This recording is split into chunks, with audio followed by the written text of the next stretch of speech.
Ask you about immigration, but first, investigating the investigators. As everybody knows, you and your colleagues have done an excellent job exposing what went on early in 2016 in the election, when it certainly appeared that officials at the FBI and the DOJ put their finger on the scale, and that is what Attorney General William Barr is looking at. He is speaking exclusively to Fox News. He said that the public must know if officials, quote, put their thumb on the scale in the Russia probe. Tell me where we are in this, Congressman, in terms of what we know. Are we going to see accountability, given there was informants, there was wiretapping, there was even cash dropped in George Papadopoulos' lap? What do you know?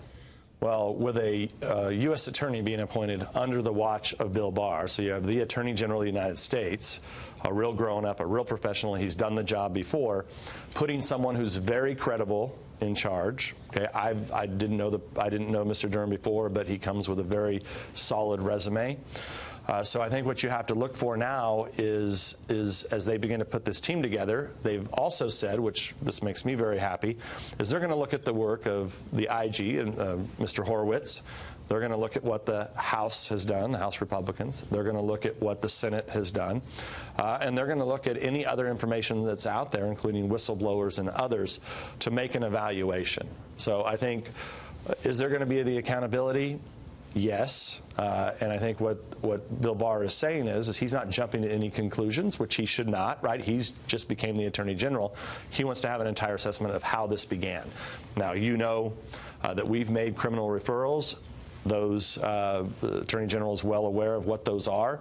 Whenever Durham gets up and going, we will be ready to meet with him when he's ready. Now, some skeptics of this say, oh, well, the special counsel was put in because the president fired Jim Comey. We know that is not true, that, in fact, this was a continuation of the FBI's investigation into Donald Trump. Yeah, I mean, all you can really do is make fun of these fools, okay?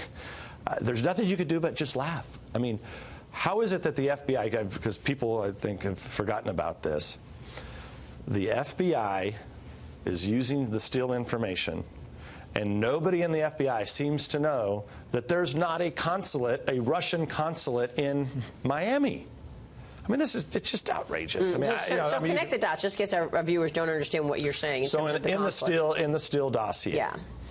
They claim that this whole operation, the whole operation to work with Trump people, is being run, the money and the assets are being run out of the Russian consulate in Miami. Ridiculous. There's not one. Yeah. Now, I didn't pay up to $40 million for the Mueller team, the Mueller dossier team, to write a report that was, number one, based on news reports. I mean, how laughable is that?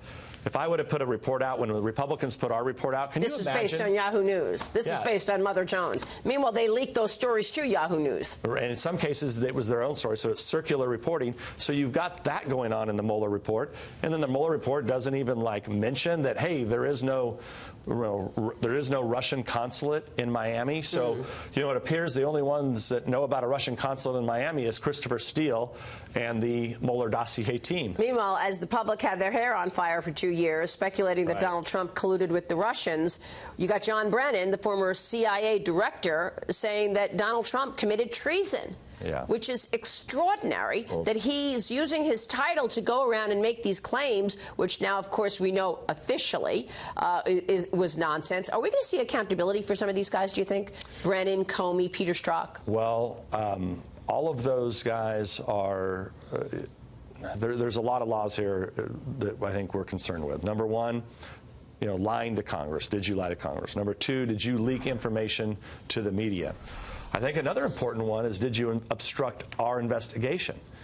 Right? Because people forget this information that came out just recently is that there's emails that are sitting. I think John Ratcliffe probably has talked. I think he talked about these on your show, yes, on your Sunday Future show.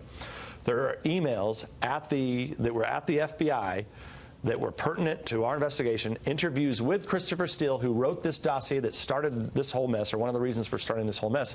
Those were never given to Congress. Right.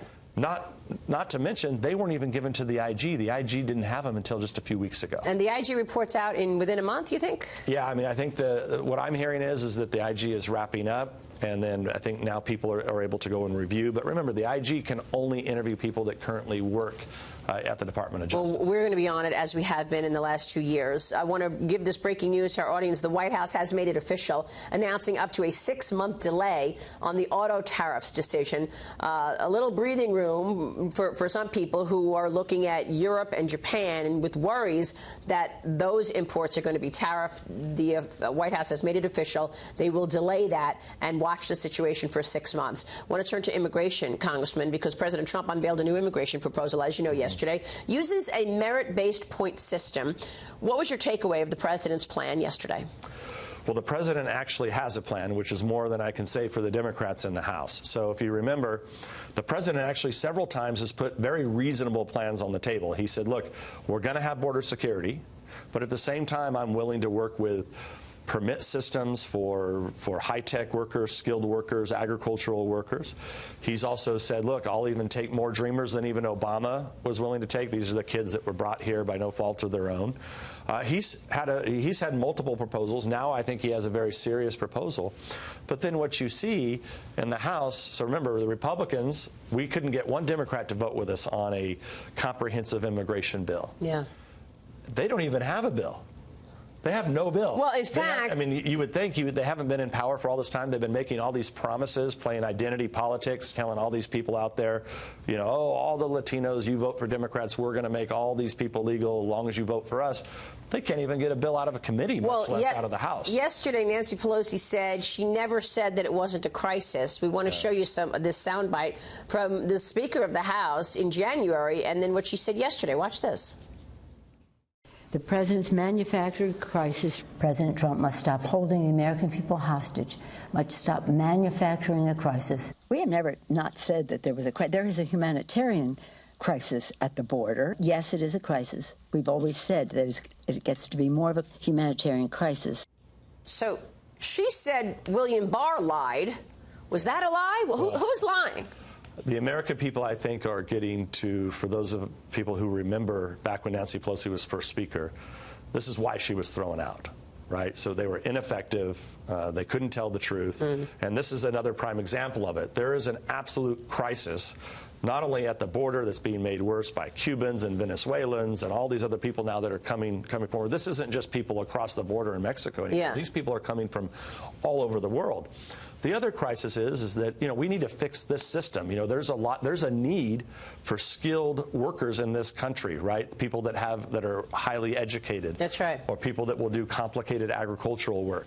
So it needs to be fixed, and right now I don't think Nancy Pelosi is going to do it. So any chance any immigration reform gets done before the 2020 election, or is this just politics? I can't imagine it's anything but politics because they don't even have a bill. Real quick, your reaction to the White House delaying these auto tariffs. A lot of people were worried about these tariffs that were going to be put on vehicles in particular.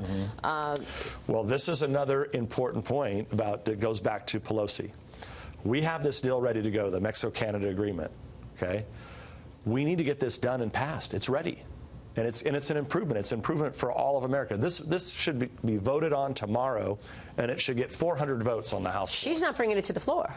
Well, so somebody has to be, ultimately, this is going to have to be part of what Republicans go out and make the case.